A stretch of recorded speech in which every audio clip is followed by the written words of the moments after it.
शङ्करांश भूम शङ्करार्यपीठसद्गुरून् शुद्धसत्त्वभासुरान् सुवर्त्मनीतभूसुरान् सर्वभूतसौख्यदान् क्षमाकरान् यतीश्वरान्।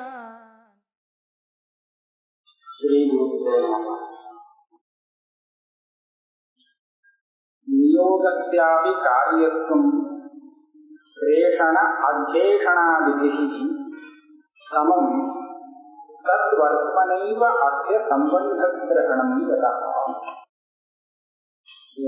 சாஸ்திரக்காரருடைய பரிபாஷை சம்பந்த கிரகணம்னு சொல்லுவாங்க.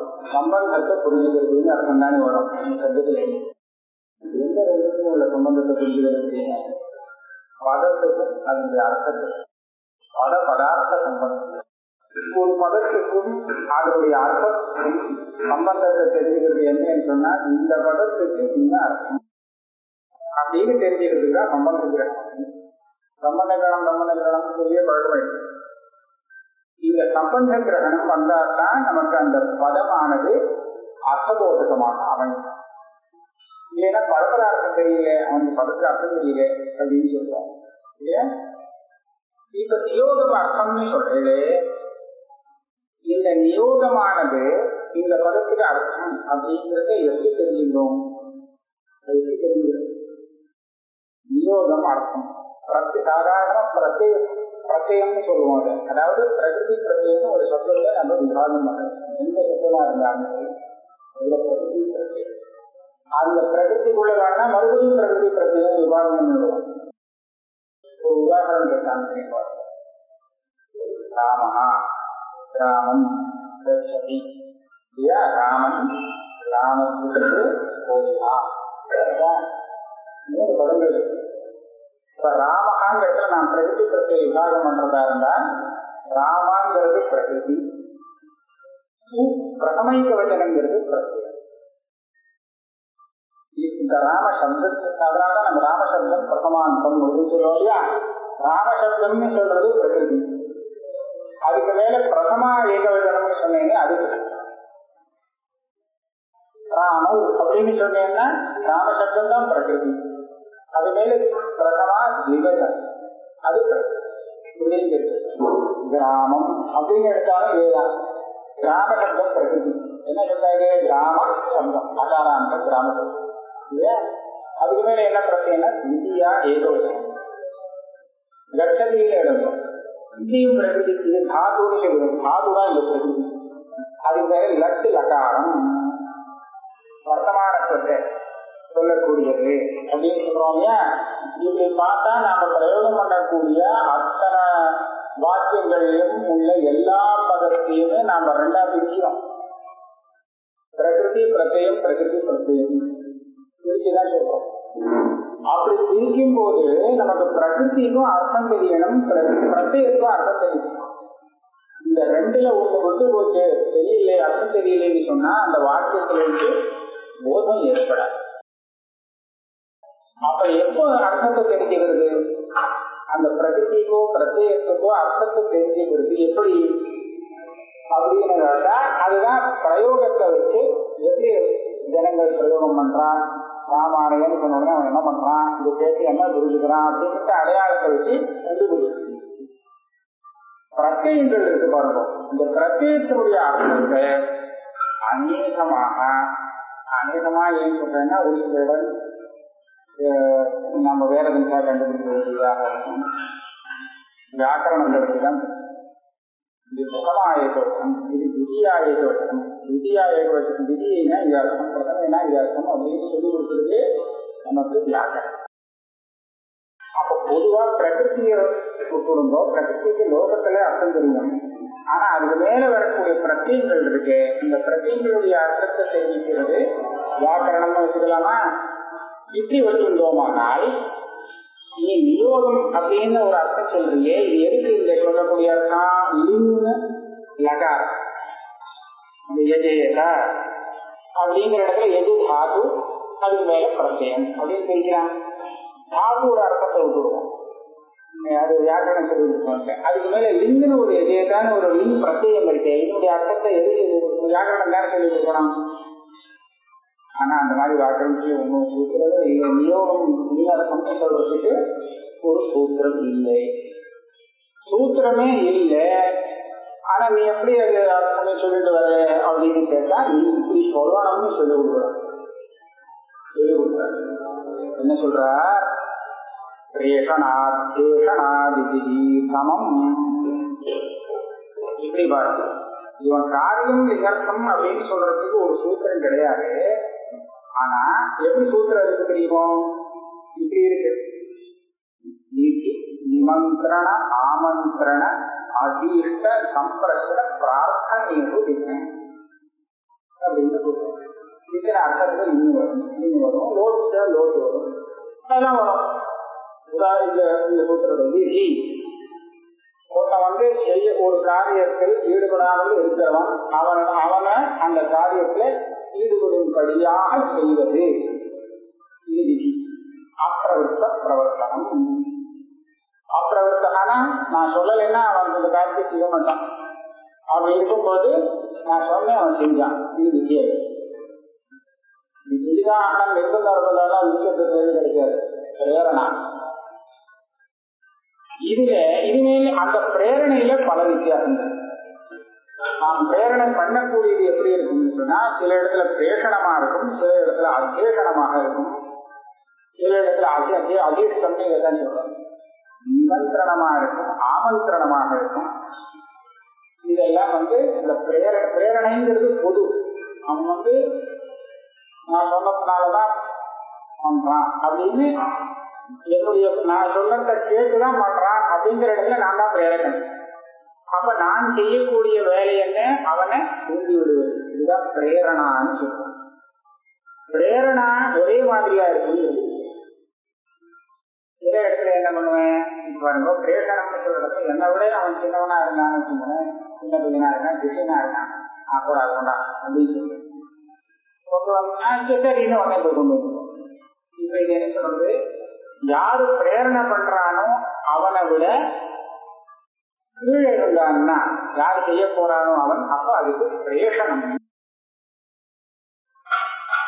அவன் மேல இருக்கான், அவன் பெரியவன், இவன் கீழே இருக்கான், தூண்டி விடுறவன் அப்படின்னு சொன்னா அப்ப அத்தியேஷனம் பேரு. அப்ப எப்படி சொன்னோம்? அப்படின்னு சொல்லணும் அவன்கிட்ட இல்லையா? எவசை அப்படின்னு சொல்ல முடியாது இல்லையா? அப்ப அது மாதிரி பணம் அப்படின்னு பிரார்த்தனை பண்றோமோ இதெல்லாம் அத்தியேஷனம். இவன் தோன்றவன் இவன் தான். ஆனா யாரு தோன்றான்? கீழே இருக்கிறவன மேல இருக்கிறவன் தோன்றான், மேல இருக்கிறவன கீழே இருக்கிற தோன்றான். வேறனான ரெண்டும் பொது. ஆனா எங்க பிரேஷனம் எங்க அத்தியேஷனம் சந்தர்ப்பத்தை பார்த்துதான் நம்ம புரிஞ்சுக்கணும். சில இடத்துல என்னாகும்? நிமந்திரணம், நீ செய்தே ஆக வேண்டும், இல்லைன்னா அவனுக்கு தோஷம் வரும்னு ஒரு நிர்பந்தம் இருக்கு. அதுக்கு நிமந்திரணம்னு வாணியோட நாட்டிலே நிமந்திரணம்னு சொல்லி அதை விட்டு கொடுக்க முடியாது, அவசியம் பண்ணிதான் ஆகணும் அப்படிங்கிற ஒரு நிர்பந்தத்தை தெரிவிக்கக்கூடிய இடத்துல கூட தீங்கு வரும். அவர் சொல்லி கொடுத்ததால் நமக்கு அந்த ஒரு தெரியும் இல்லையா? சில இடத்துல ஆமந்திரணம். ஆமந்திரணம்னு சொன்னா உங்களுக்கு நான் இது பண்ணலாம், இப்போ பண்ணுவோம்னு சொல்றேன், வாங்கோ அது வாங்கோ உட்காருங்கோ அப்படின்னு சொல்றேன். உட்காருங்கோன்னு சொன்னா உங்களுக்கு உங்களுக்கு உட்கார சௌகரியம் இல்லை அப்படின்னு சொன்னா அது நான் இருந்தது இல்லை அப்படின்ட்டு இல்லையா? வாங்கோன்னு சொல்றோம், உட்காருங்கோன்னு சொல்றோமோ இல்லை. அதெல்லாம் ஆமந்திரணம். இப்ப இந்த பிரேரணையில எத்தனை விதம் இருக்கு பாருங்க. இது சும்மா இது பரிகரணை இவ்வளவு விதத்தான்னு கணக்கு பண்ணி சொல்லல. இந்த மாதிரி ஒரு 100 விதம் வரும். தூண்டி விடுறது புதுசு புதுசா எத்தனை விதமான தூண்டுதல் வருமோ சொல்ல முடியாது இல்லையா? ஏதோ முகத்தை காமிக்கிறான், சமைச்சம் பண்றான், உடனே அவன் புரிஞ்சு வாழ செய்யறான் அப்படின்னாம இருக்கு இல்லையா? ஏதோ ஒரு சம்ஸ்காரத்தை பத்தாலும் இதெல்லாமும் ஒரு பிரேரணை தான். இப்ப இத்தனை எல்லாத்தையும் சேர்த்து நான் பிரேரணான்னு ஒண்ணு சொல்லும் போது அதனுடைய விசேஷங்கள்லாம் எப்படி சொல்வது? உங்களுக்கு அந்த என்ன சந்தர்ப்பம் எப்படி அதெல்லாம் பார்க்கணும் புரிஞ்சுக்கிறாங்க. இப்ப நியோகமும் இதே மாதிரி தான். நியோகம் யோகம் இங்க எதை சொல்றதுன்னு சொன்னா உபதேசம்னு சொல்லக்கூடிய ஒண்ணு.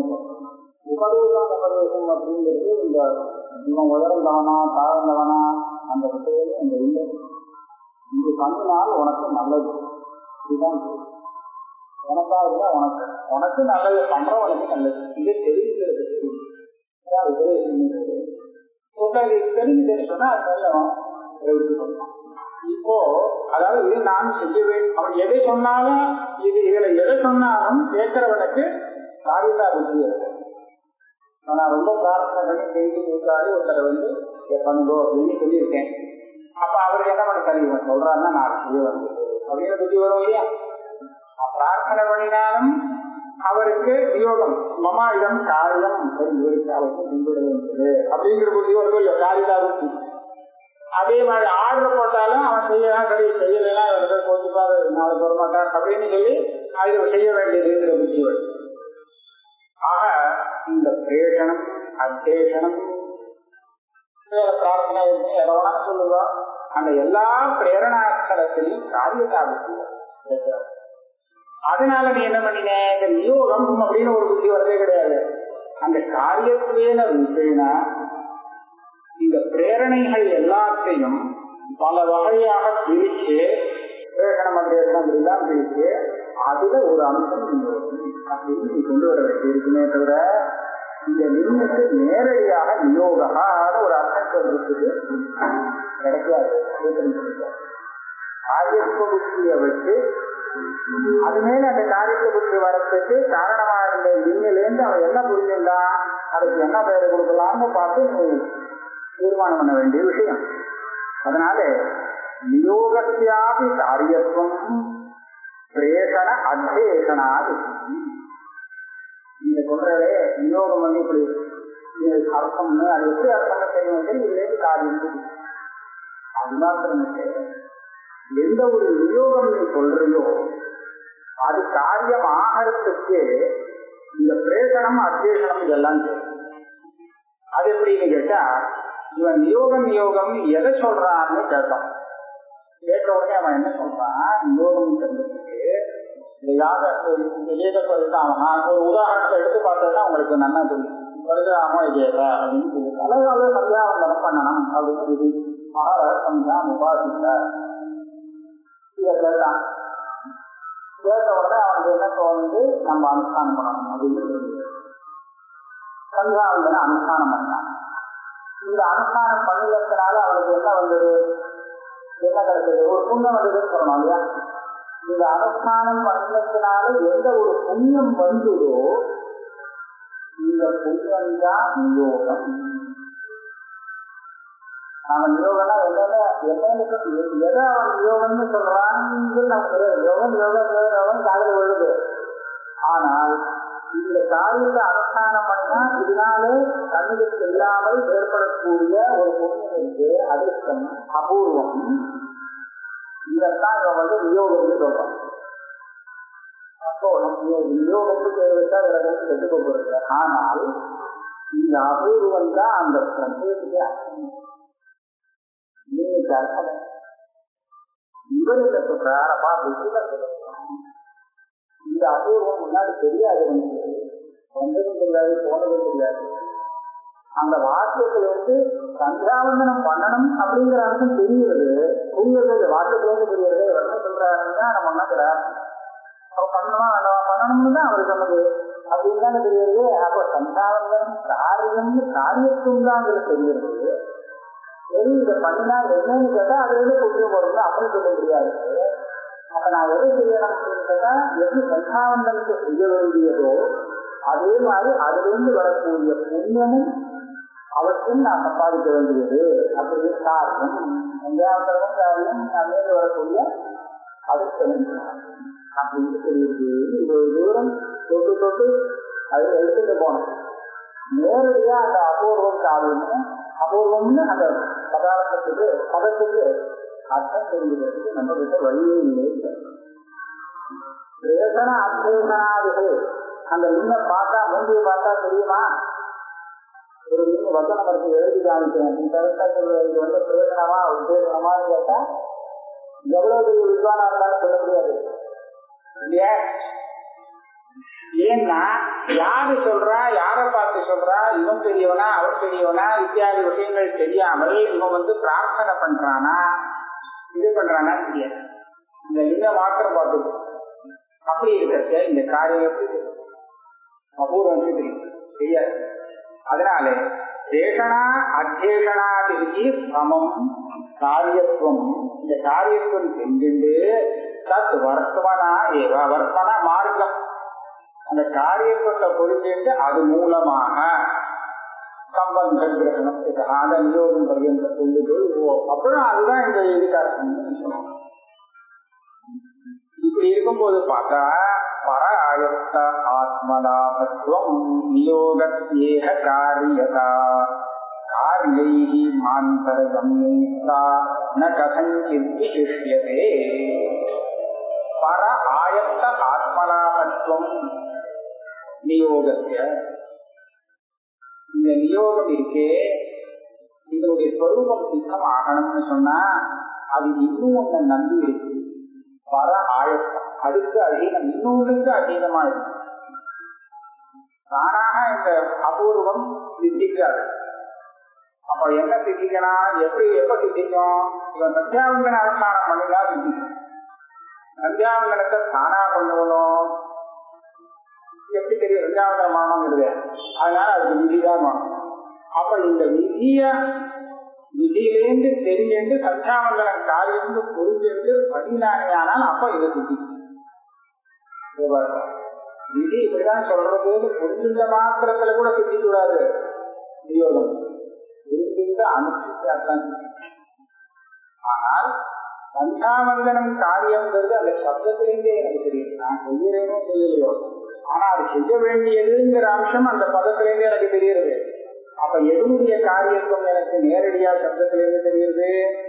நான் எதை செய்ய வேண்டுமோ அந்த கிரியையுடைய காரியத்துவம் தான் சப்தத்திலிருந்து நமக்கு தெரியுது. அந்த கிரியை செய்ததுனாலே எந்த ஒரு காரியம் உண்டாகிறதோ அதுடைய காரியத்தான் சப்தத்திலிருந்து நேரம் தெரியும் இல்லையா?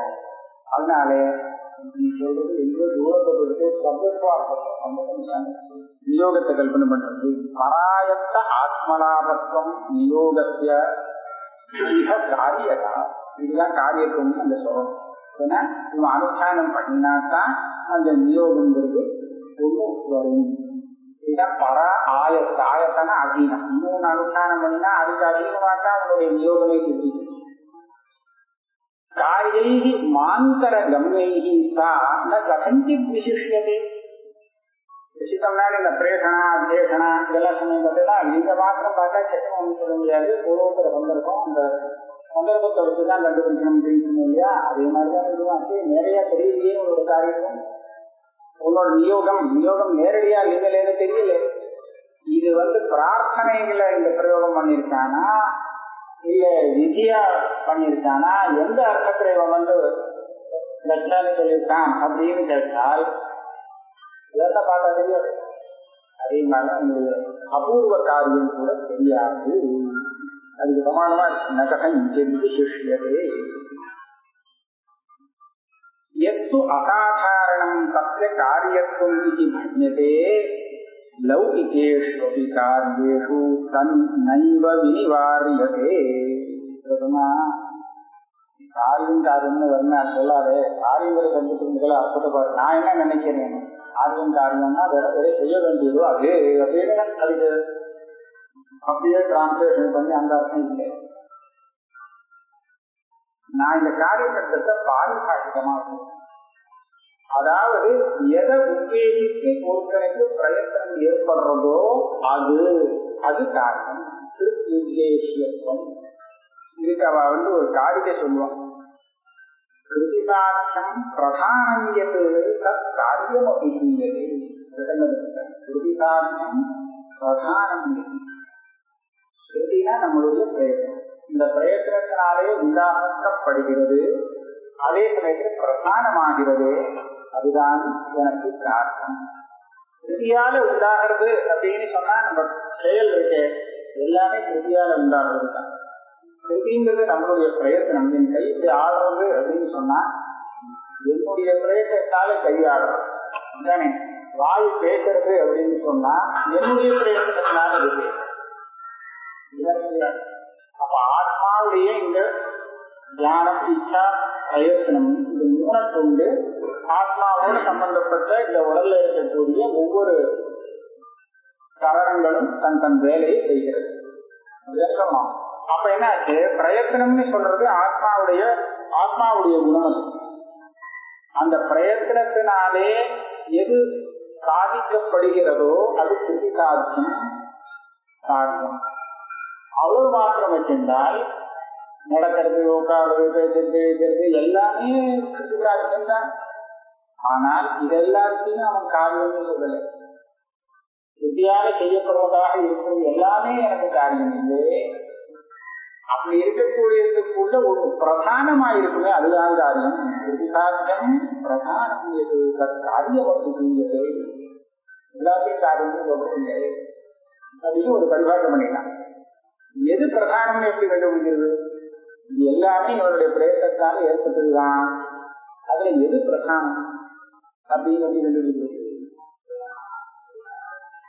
அதுக்கு சொன்னார், எதை உத்தேசித்து இந்த கிருதி வருது பார்த்தல முதல்ல, அது வரும்போது அதுக்கு முன்னாடி இவனுடைய மனசுல எந்த விஷயத்துல இச்சை வந்தது அதை பார்த்ததுதான் உத்தேசம். இவன் எதுக்காக இந்த பிரயத்தனத்தை பத்தி இதை பண்ணினா அப்படின்றத நம்ம கண்டுபிடிக்கலாம். யோசனை பண்ணா கண்டுபிடிக்கணும். ஒரு உதாரணம் எடுத்து பார்ப்போம். இந்த ராமன் இந்த கிராமத்துக்கு போகலாம் அப்படின்னா அவன் இங்க இல்லைன்றதா இன்னும் அங்க போகணும்னு சொன்னா பிரயத்தனம் பண்ணா நடந்து போனான்னு வச்சுக்கோங்க. இவன் பிரயத்தனத்தினாலே அவன் காலடி எடுத்து வச்சுல ராமகிருஷ்ணன் தான் அப்படின்னு வச்சுக்காங்க. இப்ப இவன் காலடி எடுத்து வச்சானே இதுக்கு ஒரு பிரயத்தனம் பண்ணணும். ஒவ்வொரு அடியும் இவன் எடுத்து வைக்கிறதுக்கு இவன் திருப்பி பிரயத்தனம் பண்ணும். ஒரு அடி எடுத்து வச்சு இவன் பிரயத்தனம் பண்ணது திருப்பி தானா கால் ஓடாது. அது வருது. அதனால மேற்கொண்டு இவனுடைய பிரயத்தனம் எதுவரையில் போறது? அந்த கிராமத்துல போய் சேர்ற பரியந்தம் போகுது இல்லையா? இப்ப நான் என்ன கேட்டேன், இவன் திருப்பி இந்த பிரயத்தனம் பண்ணியிருக்கான் காலடியை எடுத்து வைக்கிறதுக்கு. இந்த பிரயத்தனம் பண்றதுக்கு முன்னாடி அவன் ஏதோ ஒரு பழக்க மனசுல நினைச்சுதானே பிரயத்தனம் பண்ணியிருப்பான். அதுல நீங்க எப்படி பாருங்க, இவனுடைய பிரயத்னத்தினால எது உண்டானதோ அதை மனசுல வச்சுட்டு அவன் காலடி எடுத்து வைக்கிறானா, இல்ல வேற இன்னும் ஒன்னையான்னு அவன் தன் வீட்டுல இருந்தவன் வாசப்படியை தாண்டி வழியில வந்தான் அப்படின்னு சொன்னா அதுக்கு அவன் ஒரு பிரயத்தனம் பண்ணிதான். அவன் வீட்டை விட்டு கிளம்பும் போது நான் என்னுடைய காலடிய வாசப்படியிலேருந்து வெளியில வைக்கணும் அப்படிங்கிற உத்தேசத்துல அப்படி பண்ணினானா, இந்த கிராமத்துக்கு போய் சேரணுங்கிற உத்தேசத்துல பண்ணினான் அப்படின்னு பார்த்தால் கிராமத்துல போய் சேரணும் அப்படிங்கிற உத்தேசம். அதுதானே கிராமத்துக்கு போய் சேரணும். அதுக்காக என்ன பண்ணலாம்னா இப்படி பண்ணா இது போய் சேர்ந்துடலாம். அதுக்காக தான் இப்போ ஒவ்வொன்றும் தனித்தனியினுடைய உத்தேசமாக இல்லை. கிருதிசாத்தியம் எல்லாமே கிருதிசாத்தியம் இதனுடைய பிரயத்தனத்தினாலதான் நடக்கிறது. ஆனால் இவருடைய உத்தேசியம் கிராமத்தை அடைவது. அதை எப்படி கண்டுபிடிக்கலாம்? கிராமத்தை அடைவது அவனுடைய உத்தேசமா, அவனுடைய பிரயத்தனத்தின் உத்தேசமா, இல்ல காலடியை அடுத்தடுத்து எடுத்து வைக்கிறது உத்தேசமா அப்படிங்கிறத நம்ம எப்படி கண்டுபிடிக்கிறது?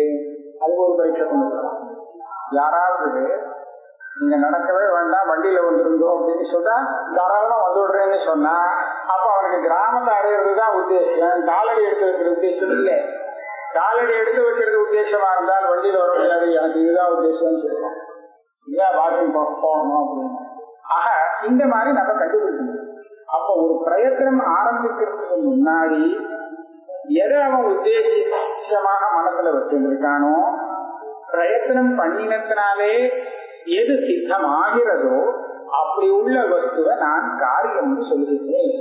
இதிகாசம் பிரதானம் எது இவ்வளவு தூரம் தவிர்த்து எதுக்காக சொன்னா இதிகாசம் அதே சமயத்துல பிரதானமாக இருக்குன்னு அதுதான் காரியம் நான் சொல்றேன். இறுதியால எதெல்லாம் வருதோ அதெல்லாம் காரியம்னு நான் சொல்லலாம்.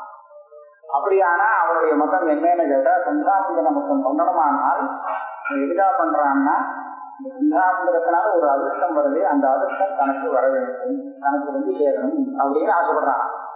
அந்த ஆசைக்காக இதுதான் இவருடைய.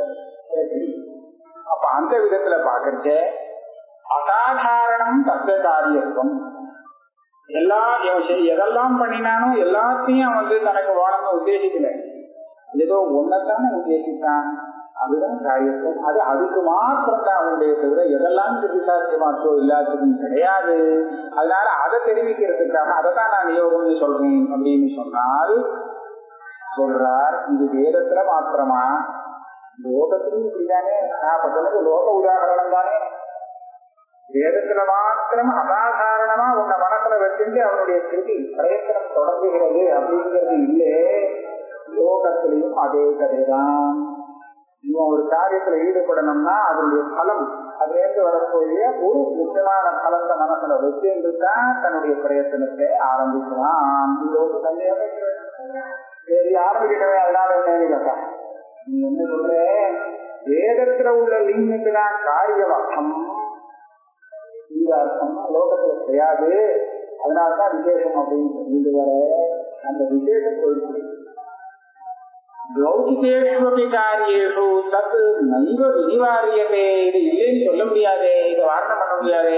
இப்ப ரெண்டுக்கும் பொதுவா இருக்குன்னு சொன்னா என்ன வேதத்துல விசேஷ காரியம்னு நீ சொல்றேன்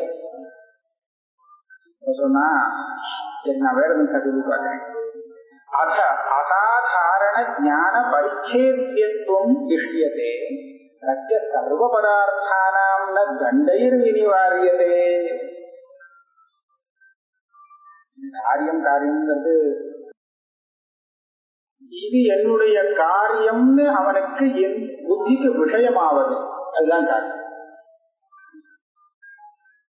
எல்லாமே காரியம், ஆனா இவனுக்கு தெரியவே தெரியாது.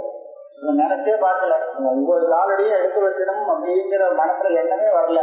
கிராமத்துக்கு போகணும் அதுதான் நம்ம காரியம்னு நினைச்சிருந்தான்னு அந்த ஒரு காரியதா புத்தியால இவன் ஏன் அங்க போய் சேர்றதுக்குள்ள ஆயிரக்கணக்கான காரியங்கள் வந்து போச்சு. ஏன் ஆயிரக்கணக்கான காரியம் பண்ணினாலும் அந்த ஒரு காரியத்திலையும் எனக்கு காரியதா புத்தி வரல. காரியம்னு சொன்னா காரியம்தான் அது எல்லாமே. ஆனா காரியதா புத்தி எதுல ஏற்படுறதோ அதை நான் காரியம் நீங்க சொல்றேன். அதான் அசாதாரண காரியம். சொன்னா சமையல் பண்றதுக்கு கூப்பிட்டுருக்கான் அப்படின்னா அந்த சமயக்காரன் வந்து அவருடைய லட்சியம் என்னன்னு நம்ம தெரிஞ்சுக்கிச்சு. ஆனா அந்த சமையல் பண்றதுக்கு எத்தனை வேலை பண்றான் தெரியுமா? அத்தனை வேலையும் நம்ம தனித்தனியா இந்த மாதிரி காயம் இருக்கிறான், அடுப்பத்தை வைக்கிறான் அப்படின்னு ஒவ்வொன்றா எடுத்துட்டோம்னா இதுக்காதான் அவனை கூப்பிட்டோமோ, இதுதான் அவனுடைய காரியமோ, இதுதான் அவனுடைய காரியமோன்னு கேட்டா இது எல்லாம் காரியம் இல்லைன்னு சொல்ல முடியாது. அவனுடைய பிரயத்தனத்தால தான் பிடிக்கிறது. ஆனால் அவனுடைய லட்சியம் வேறையாது. ஏன் பாட்டம் குற்றமா இருக்கும்? லட்சியம் வேறேன்னு சொன்னா நான் என்ன சொல்ல வரேன், மம காரியம்னு இந்த தீப்பெட்டி எடுத்துக்கிறதுலேருந்து அவன் காரியம்னு நினைக்கிறது இல்லை. பாட்டமா நம்ம காரியம், அந்த கடைசி காரியம் இருக்கு பார்த்தீங்களா, அதைத்தான் அவன் காரியம்னு நினைக்கிறான். அவனுடைய காரியதா புத்திக்கு விஷயமாவது அதுதான். வாக்கியெல்லாம் காரியதா புத்திக்கு விஷயம் ஆகாமலே நடந்து போயிடுது. அந்த காரியதா புத்தியாலே இது நடந்து போயிடும்.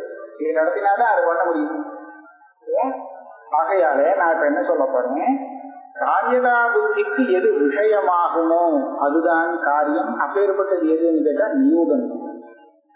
அது என்ன விசேஷம் யோகத்துல அப்படின்னு கேட்டா, வேற எதையும் ஏன் அவன் காரியம்னு நினைக்கிறது இல்லைன்னு சொன்னா அது கஷ்டமா இருக்குங்க. ஒரு அடி எடுத்து வைக்கிறது, ஒரு காரிய சந்தியாவதனம் பண்றதுன்னு சொன்னா அது சிரமப்படுறது. அந்த பிரயத்தனத்தினாலே அவனுக்கு சிரமம் ஏற்பட்டு போகுது. கைகால்கள் உடலுக்கு ஒரு ஓச்சல் ஏற்படுறது, மனசுக்கு ஓச்சல் ஏற்படுறது, வாக்குக்கு ஓச்சல் ஏற்படுறது லேசாத்மகமானதுனாலே அதை போய் இது காரியம்னு எவனாவது நினைப்பனா, அதனால்தான் நினைக்கிறது இல்லை. ஆனா அதுல இருந்து என்ன ஒரு பலம் வருதோ அந்த பலம் இவனுக்கு எந்த ஓச்சலையும் கொடுக்கறது இல்லை, அது லேசாத்மகமாக இல்லை. அதனால அதைத்தான் அவன் காரியம்னு நினைக்கிறான். காரியதாசி விஷயத்துவம் அந்த புண்ணியத்துல தான் வருதே தவிர அதுக்கு சாதனமான இவன் பண்ற அனுஷ்டானத்துல வரலே அப்படிங்கிறது அவன் என்ன யுக்தி சொன்னா, அனுஷ்டானத்துல காரியதா புத்தி இவனுக்கு வராது. ஏன் வராதுன்னா அது இவனுக்கு கஷ்டமா இருக்கு. தொந்தரவு பண்றது எது கஷ்டத்தை கிளேசத்தை கொடுக்கிறதோ அதை போய் காரியம்னு எப்படி நினைப்பான் அவன் புத்திசாலி. அதனால அதுல காரியதா புத்தி வராமல் அதுல இருந்து வரக்கூடிய புண்ணியம் இருக்கு. அது இவனுக்கு எந்த கிளேசத்தை கொடுக்க போறது? ஒரு கிளேசமும் இல்லை. அதுல காரியதா புத்தி வருது. அப்படி வச்சுங்களா? இதுதான் அசாதாரண ஞான பரிச்சேத்தியத்துவ விஷயத்தை. அசாதாரணமான ஞான பரிச்சேத்தியம் இதம் மம காரியம் அப்படிங்கிற காரியதா புத்திக்கு விஷயமாகும் தன்மை இருக்கு. இதுதான் அதுக்கு காரியம். சரி, இதுவும் என்ன வேதத்துல தான் சொல்ல முடியுமா? லோகத்தையும் லோக சாதாரணமா இருக்கும். இதுவும் இது வேதத்தில் விசேஷமா சொல்ல வந்த காரியம் இது சொல்ல முடியாது என்று சொல்றாங்க. சச்ச சர்வ பதார்த்தானாம் ந கண்டைர் துரிவாரியதே. நீ சொல்லவே முடியாது இதை இது காரியமாகக்கூடாது அப்படின்னு நீ சொல்லணும். ஏன்னா எதை நம்ம கிளேசம்னு நினைக்கிறோமோ அது கிளேசம் இல்லைன்னு நினைக்கிறோம். எல்லாருக்கும் ஒரு விதமான கிளேசம் இல்லை. எனக்கு ஒரு கிரமத்தை பண்றாங்க எந்த கிளேசமாச்சு அப்படின்னு நினைச்சா அவன் என்னவோ அது சந்தோஷமா இது பண்றதுக்கு சொல்றான் இல்லையா? அப்ப என்ன பண்றது? லோகத்திலையும் இந்த மாதிரி வரும். எது கிளேசம் சுலபமா இருக்கிற விஷயங்கள்லாம் பல பேருக்கு கிளேசத்தை கொடுக்கும் இல்லையா? அதனால லோகத்திலையும் இதே மாதிரி அர்த்தம் சொல்லலாம். நீ சொல்ற இது வரும் வேதத்துக்கு ஒன்று புதுசா சொன்னதாக ஆகவே ஆகாது. சர்வ பதார்த்தம் கிளேச பதார்த்தத்தை கூட சேர்த்துட்டார். மொத்தமா கிளேசத்தை கொடுக்கக்கூடிய பதார்த்தத்தை கூட கிளேச பரிகணனம் இல்லாமல் பண்றாங்க. அதுவே கணக்கு புத்தார்த்தம் அப்படின்னு. ஏன்னா இவன் என்ன நினைச்சுக்கிறானோ அது இருந்தா கூட இந்த கிளேசம் அக்லேசம்ங்கிறது வாஸ்தவத்துல இவருடைய நிலத்துலதான் இருக்கு. கிளேசம் நினைச்சானா அது கிளேசம், கிளேசம். அதனால தண்டையர் நம்பி வாரியது இது முடியாது அப்படின்னு தண்டத்தை விடுத்து விரட்டுறதா போல விரட்ட முடியாது. அந்த காரியத்தை இங்கேயும் வரும். அப்ப சொன்னா இது சரியா வரல, நான் வேற எதுவும் சொல்லிட்டேன். இன்னொரு பிரமாணாயுக்தமேதாவது ஸ்வப்ரமேயாவபாசம் காரியதா அகாரியதா வாத்திர நேயாயுக்தான் ந மானவா. எந்த விஷயத்தும் போகாத. நீ சொல்றதா இருந்தா பிரமாணத்தினால சொல்ல வேண்டியது. பிரமாணம் எதை குறிப்பிடும்ங்கிறத நான் உனக்கு அதுக்கு சுவாவத்தை பாரு. பிரமாணாயத்தம் ஏதாவது பிரமாணத்தினால நமக்கு தெரிவது இவ்வளவுதான். என்ன இது பிரமேயம். பிரமாணத்தினாலே அது வஸ்து. இது ஒண்ணு, இது ஒண்ணு, இது என்னது, இது என்னது, இது அவ்வளவுதான். பிரமாணத்தினுடைய வேலையே இவ்வளவுதான். இனிமேல் அது செய்ய வேண்டியதா செய்ய வேண்டாததா அப்படிங்கிற விஷயத்த செய்ய வேண்டியது செய்ய வேண்டாதது அப்படிங்கிறத பிரமாணத்தினால நீ தெரிஞ்சுக்க வேண்டியது இல்லை. நான் சொன்னா உங்களுக்கு விபரீதமா தோணும். செய்ய வேண்டியது செய்ய வேண்டாததுன்னு கூட பிரமாணம் தானே அவங்க சொல்லிக் கொடுக்குறது. இது உன்னுடைய புத்திக்கு தானா விஷயமாகாதுன்னு நீங்க கேட்ப. காரியதா அகாரியதாவா அற்ற ந பிரமாணாயத்தா கிட்டு மேயாயத்தா அப்படின்னு அடுத்த வார்த்தை சொல்ற. அப்படின்னா என்ன அர்த்தம்னா, காரியம்னு சொன்னா இவன் பண்ணினாதான் காரியம். காரியம் தெரிந்து கொள்வது காரியம் இல்லை. காரியதா புத்தி அது விஷயமானதுனால அது காரியம் ஆயிடாது. நீங்க அதை இறங்கி பண்ணலாம், பண்ணினாத்தான் அது காரியமாகும். இல்லையா? செய்யாமலே அது காரியம் காரியம்னா எப்படி காரியமாகும்? அதனால அந்த வஸ்துடைய காரியத்துவமோ அகாரியத்துவமோ இது பிரமாணாதீனம் இல்லை. அந்த பிரமேய சொரூபத்தை தெரிஞ்சேக்கு இவருடைய பிரவൃத்திக்கு அதீனம் இல்லை. பிரமேயத்துக்கு அதீனமே தவிர பிரமாணத்துக்கு அதீனம் இல்லை. பிரமாணம் என்ன பண்ணும்? தெரிவிக்கும். அத காரியம்னு தெரிவிக்கலாமே தவிர காரியம் ஆக்காது. பிரமாணம் உபாசிக்க அப்படிங்கிற இந்த விசுவாசங்கிற இந்த பிரமாணம் சந்தியாவந்தனத்தை காரியமாக்காது. அது காரியமாக ஆக்கிறவன் பண்றவன் தான், பண்ணினாத்தான் காரியம். அது வெறும் தெரிவிச்சு அந்த வஸ்து காரியமாக இது காரியம்னு தெரிவிக்கவே தவிர செய்யணும்னு செய்யணுமே தவிர அதற்கு செய்ய வைக்க முடியாது. அதனால காரியதா அகாரியதாவா அத்த நேயாயத்தா பிரமேயத்துக்கு அத்தீனம் தான் அது. இந்த மானதா பிரமாணத்துக்கு அத்தீனம் இல்லை. நான் எதுக்காக சொல்றேன், பிரமாணம் காரியம்னு தெரிவிச்சதுன்னா அதுக்கு மேல இவன் தான் அதை காரியமாக்கணும். காரியம் இல்லை அது அப்படின்னு சொன்னாக்க பேசாம இருக்கணும். பிரமாணம் அந்த வஸ்துவை தெரிவிக்குமே தவிர அதனுடைய காரியத்துவம் அகாரியத்துவங்கிறது அதனுடைய விஷயம். அப்ப வேதாந்தமும் அஜாதமான அந்த வஸ்துடைய ஸ்வரூபத்தை தெரிவிச்சு இது காரியம் இல்லை அப்படின்னு தெரிவிச்சா சந்தோஷம் ஒத்துவாடிதான். பிராமான்யம் அது அதோட சரியா வச்சு இனிமேல் அதனுடைய பிராமான்ய சித்திக்காக காரியத்தை சொல்றதுக்கு ஒரு பதத்தை ஏற்படுத்த வேண்டிய அவசியம். அடுத்த விஷயம் அவன் சொன்னா வேதாந்தத்துல பிராமான்யம் ஏன் வராது அப்படின்னு கேட்டா அது ஆத்மா ஒண்ணு அப்படிங்கிறது சொல்றது. ஒரே ஒரு ஆத்மானு அது சொல்லியதான் பிரயோஜனம். சொன்னதுக்கு நாம அதை பண்ண வேண்டியது ஒன்றும் இல்லை. அதெல்லாம் இருக்குன்னு ஒரு விட வேண்டியதான் பண்றதுக்கு ஒன்றும் இல்லை. அப்போ பிரயோஜனம் இல்லைன்னா பிரமாணம்னா தெரிஞ்சுண்டு அதுக்கப்புறம் நமக்கு ஏதாவது ஒண்ணு பிரயோஜனம் வரணும், அது அனுஷ்டானம் பண்ணி. இப்ப பிரயோஜனம் இல்லை அப்படின்னு ஆயுதம் விநியோகம்னு சொன்னா அப்படி இல்லை. விரிவாக்கியத்தை தெரிஞ்சுட்டான்னா அது மேல அவன் காரியத்துல இறக்குறான், செய்யறதுக்கு வேலை இருக்கு. அதனாலதான் அது பிராமான்யம் இருக்குது. இப்ப வேதாந்தத்துல பிரமாணம் சொல்ல வேண்டிய அவசியம் இருக்கு. அதனால அதுக்கு பிராமான்ய சித்திக்காக நான் ஒரு விநியோகத்தை கேட்கிறேன். இல்லைன்னா நமக்கு இந்த தோஷம் வரும் அப்படின்னு சொல்லி அவன் ஆட்சேபம் பண்ணுவான். இதுக்கு ஒரு சொல்றார்,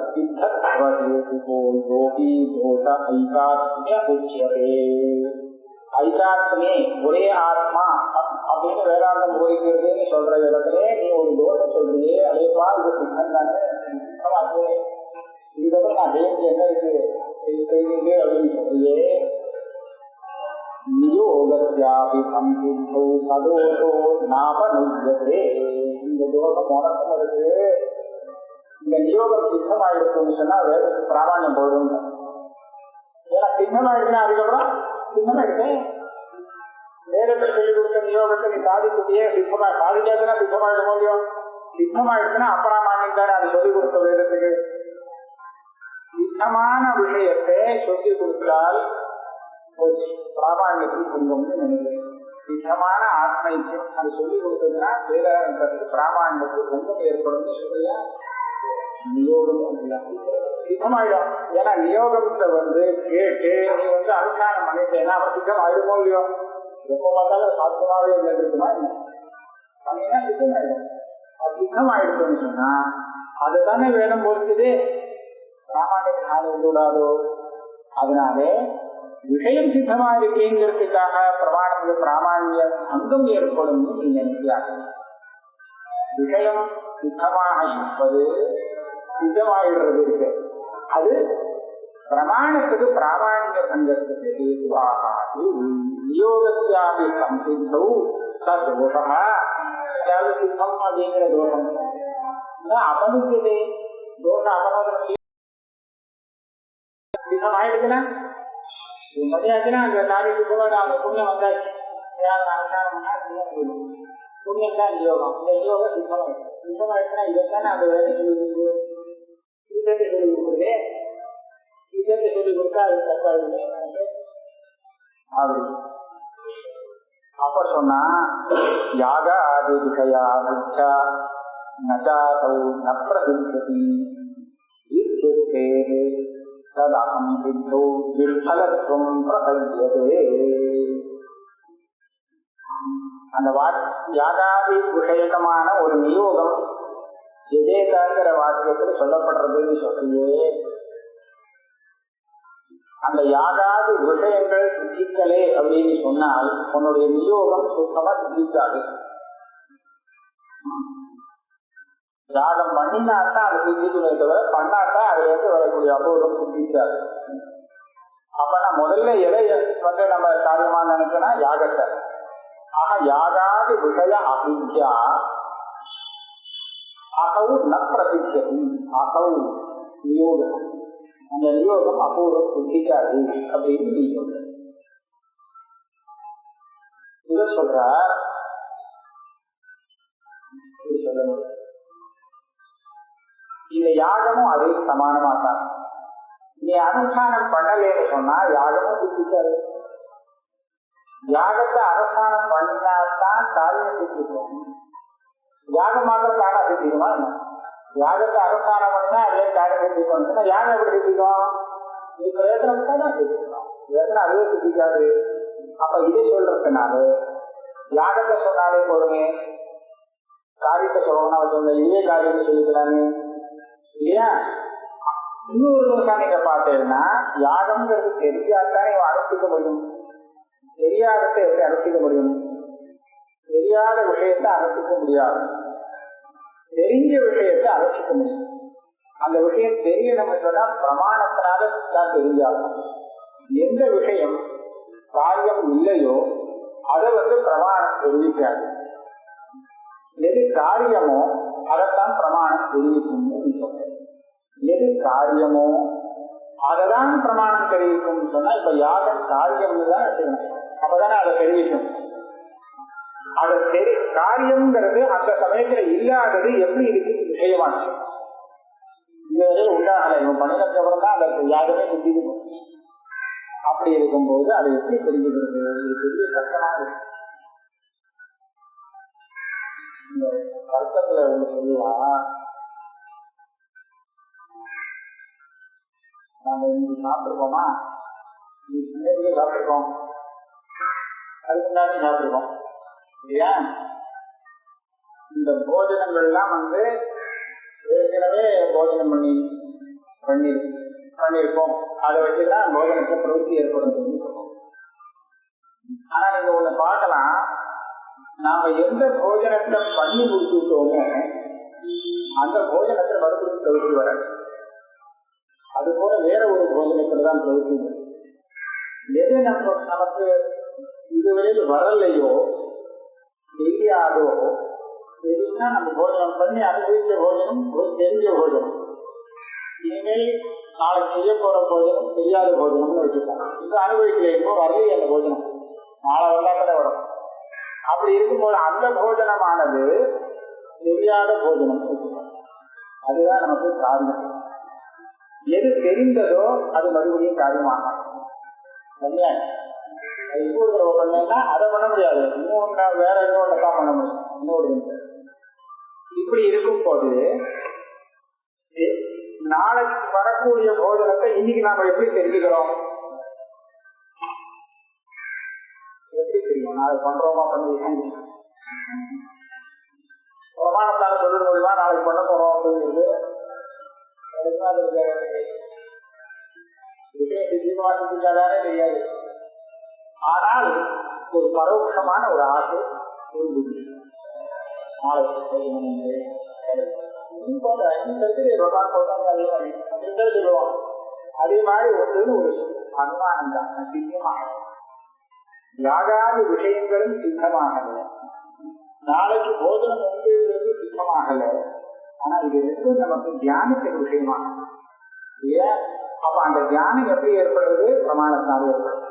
இது என்னன்னா கவனிக்க வேண்டியது என்னன்னா, பிரமாணத்தினாலே ஞானத்தை தான் கொடுக்க முடியுதே தவிர அந்த ஞானத்துக்கு விஷயமாகக்கூடியது நம்ம ஆகுமா ஆகாதா, நாளைக்கு காரியமா இல்லையான்னு